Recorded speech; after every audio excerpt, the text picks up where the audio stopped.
Bom, então como eu explicava no bloco anterior, essa decisão do Estado de criar um selo e que exigir que os comerciantes pagassem o imposto com antecedência, quem quisesse, claro, equiparar a sua nota fiscal à letra de câmbio, não foi muito bem recebida pelos comerciantes. Principalmente por um motivo. Algumas pessoas aí que conhecem um pouco mais de contabilidade sabem que, por regra, você não paga o imposto sem antes fazer a apuração. No caso do ICMS, você só paga a diferença entre os créditos que você obtém com as compras e as vendas. Então, quer dizer, você só paga a diferença do ICMS para o Estado. Então, quando o Estado exigia que os comerciantes pagassem com antecedência, o Estado estava antecipando a cobrança antes mesmo da conclusão da apuração do fato gerador. E isso não era algo muito bem visto pelos comerciantes. O fato é que a, essa ideia ela foi sendo questionada. Primeiro, lá houve uma lei lá em 1919 e que retirou a lei 3.070, que retirou a lei 1919, e depois houve um decreto que revogou em definitivo, que foi um decreto 11.856 de 1916. A partir daí, a situação muda um pouco de figura, porque o Estado passa a instituir um imposto sobre lucros líquidos do comércio e da indústria. Imposto de renda, né, o que vocês conhecem hoje como imposto de renda. Né? Só que naquele momento ainda não tinha imposto de renda para pessoas físicas, né, para pessoa jurídica. E isso acabou forçando o Estado a ter que rediscutir a questão da cobrança do imposto. E aí teve um congresso dos comerciantes, e esse congresso elaborou um projeto de lei que foi apresentado ao Estado, né? E esse projeto de lei criava, né, um título para poder representar as vendas a prazo, mas o Estado não abriu mão ainda do selo. Né? O Estado continua querendo receber o selo. Lembrando que para você receber o selo, você tinha que pagar o imposto com antecedência, se você quisesse fazer isso. Né? Então, a partir dali, a partir de 1934, houve um início ali bem promissor com relação a criar um título. Não necessariamente foi criado em 1934, mas o Estado ainda continuava, né, atrelado à questão dos selos. Né? Em 1936, havia uma nova perspectiva do Estado. Isso porque até 1934 o direito de cobrar imposto sobre circulação de mercadoria era da União. A partir de 1934, essa prerrogativa passou a ser do Estado e não mais da União. Então, a União acabou flexibilizando um pouco a questão da duplicata. Mesmo assim, né, ainda existia ali uma necessidade de uma regulamentação melhor. Então, em 1936, foi criada a Lei 187. A Lei 187, né, ela regulou a duplicata, mas ainda não foi o que os comerciantes queriam. Principalmente porque a lei que foi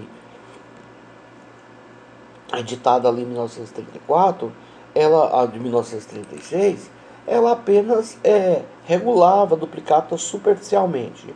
Uma das coisas que talvez a lei de 1936 fez com mais eficiência foi a questão da caracterização da emissão de duplicata fria.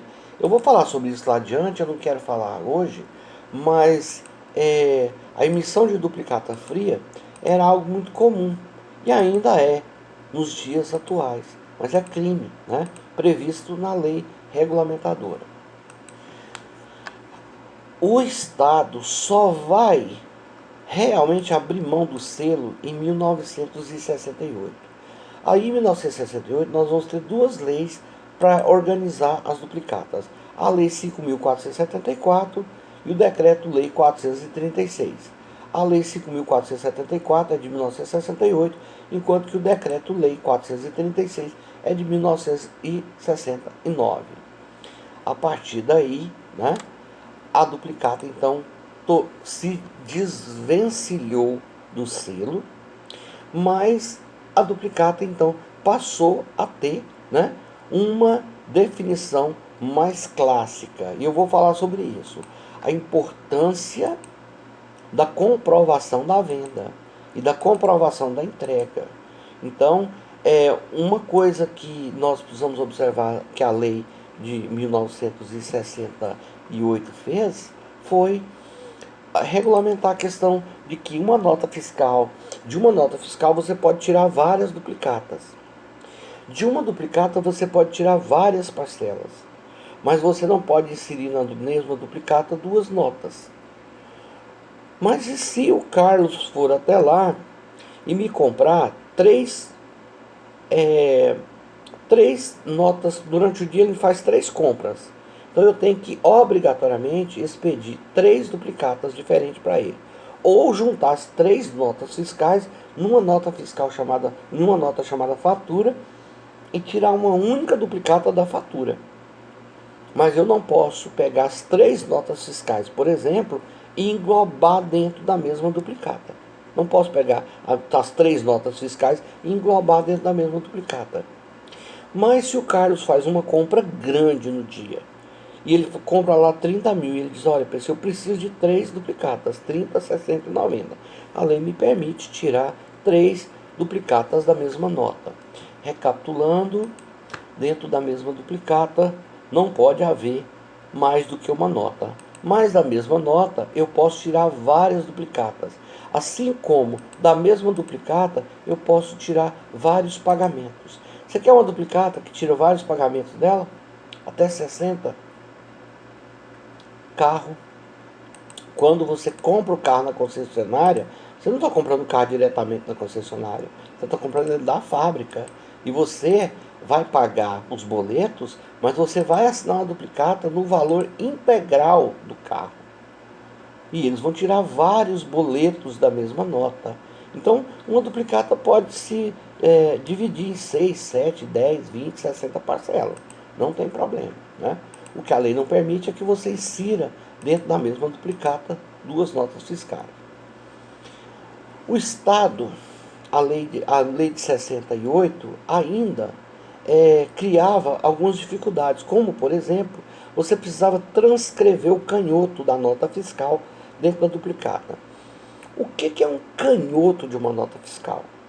Quando um comerciante o Thiago vai lá na minha loja e compra mercadoria. Comprou 50 mil de mercadoria, mas olha só, Thiago mora em Barreiras e eu estou em São Paulo. Então eu vou faturar, vou emitir uma nota fiscal, a transportadora vai trazer as mercadorias até Barreiras, Thiago vai receber e depois disso a transportadora traz a nota fiscal de volta para eu poder pagar o frete. Depende, né? Talvez seja o Thiago que esteja pagando o frete, mas se for eu que for pagar o frete, para eu poder pagar, a transportadora tem que comprovar que a mercadoria foi efetivamente entregue. E a mercadoria foi efetivamente entregue, o que prova a entrega da mercadoria é o canhoto da nota fiscal. Esse canhoto da nota fiscal fica arquivado lá na minha loja. Porque se um dia eu precisar cobrar do Thiago, eu tenho que provar por A mais B que a mercadoria foi entregue e que ela sendo entregue, não houve qualquer recusa de Thiago em dar o aceite. Isso por quê? Porque você vai ver lá adiante, na próxima apostila, na apostila 10, que se houver alguma divergência, Thiago pode perfeitamente se recusar a dar o aceite. Mas isso também é muito complexo. Professor, mas se ele assinou o canhoto? Não prova que ele está satisfeito com a mercadoria? Não, não prova. Prova única e exclusivamente que a mercadoria foi entregue. Depois de 10 dias, o Thiago não pode mais reclamar. Então ele tem 10 dias para abrir as caixas, conferir se as mercadorias estão todas ok, se não chegou nada quebrado, se não chegou nada diferente do que ele havia comprado, do que ele havia pedido, né? Lá nos idos passados, quando eu comecei a trabalhar fora, eu trabalhei no escritório de contabilidade. E posteriormente, então, trabalhei numa empresa onde eu também era auxiliar de contabilidade. E uma das coisas muito curiosas é que toda vez lá no departamento, era um laboratório grande, né? Era uma distribuidora de medicamentos, né? Hoje é um laboratório que talvez vocês conheçam, né? Laboratório Teuto Brasileiro. Naquela época era apenas uma distribuidora. Então, quando a nota fiscal chegava, tinha um setor, que era o setor de recepção de mercadoria, que tinha que pegar o pedido que foi feito, conferir com a nota fiscal, para saber se realmente o que tinha chegado era o que a empresa tinha pedido, quando foi fazer o pedido. E aqui não é diferente. Então esse canhoto tinha que ser transcrito na nota fiscal. E tinha um prazo muito grande para fazer protesto. O comerciante tinha 90 dias para pagar a duplicata, mesmo se ela vencesse, você não podia protestar a duplicata no mesmo dia, na data do vencimento, você tinha que esperar 90 dias, porque teoricamente era um título comercial, né? Tinha que dar um prazo maior para o comerciante. Mais uma vez, os comerciantes não estavam satisfeitos. Então o governo editou o decreto 436 de 69. E aí o decreto mudou algumas coisas. Ele colocou um prazo menor para o protesto, que é de 30 dias. Lembra que os outros títulos são 48 horas, né? Aqui não, o prazo para protesto é de 90 dias, de 30 dias. Você tem que esperar 30 dias para poder fazer o protesto da duplicata, depois que ela vence. Essa lei de 69 permitiu, inclusive, que a gente, pura e simplesmente, proteste a duplicata, se ela não tiver aceite, sem precisar transcrever o canhoto. Mas o cartório vai pedir a nota fiscal, viu? O cartório vai pedir uma nota fiscal e o comprovante de que a mercadoria foi realmente entregue, né? Então, quanto a isso, né, nós mudamos a perspectiva da nota da duplicata. E a partir daí, a duplicata passa, né, a ser um título mais conhecido, mais fácil de circulação, não estava mais atrelada a pagamento de imposto com antecedência, né? E a duplicata, então, passa a ser um título que pode ser utilizado nas vendas a prazo, não sendo mais obrigatório. Por último, vale lembrar que a duplicata é um título genuinamente brasileiro. Eu acabei de contar a história para vocês aí, e foi o governo brasileiro que criou a duplicata com intuito tributário. O interesse do Estado era tributário. Então, a duplicata não é regulada pela lei uniforme, porque não existe título igual a duplicata pelo mundo afora. A duplicata é um título genuinamente brasileiro, né? Tanto é que o Túlio Ascarelli diz que a duplicata é o título príncipe, né, do direito brasileiro, porque foi um título criado pelo legislador brasileiro. Mas o fato de dizer que a duplicata é um título brasileiro, genuinamente brasileiro, não significa dizer que em outros estados não tenham títulos parecidos com a duplicata. Você vai encontrar vários outros países aí que têm títulos muito parecidos com o nosso. Na Itália existe um título chamado de Stabilito, que é muito parecido com o nosso. Lá na Argentina tem um título chamado Fatura Conformada, também muito parecido com a duplicata. E lá no Uruguai existe um título chamado Conforme Obrigatório, também parecido com a duplicata, é título comercial. Mas nenhum deles é igual à duplicata, nenhum deles é regulado por uma lei uniforme. Então, recapitulando, a duplicata é um título causal, porque ela fica atrelada aos motivos que a criou. Só pode emitir duplicata quem emitiu nota fiscal, só pode emitir nota fiscal quem tem CNPJ. A duplicata foi criada com intuito tributário. A duplicata sofreu várias alterações até 1969, até chegar naquilo que os comerciantes realmente queriam, a duplicata. A duplicata é um título genuinamente brasileiro, Mas existem por aí títulos parecidos com os nossos, tá?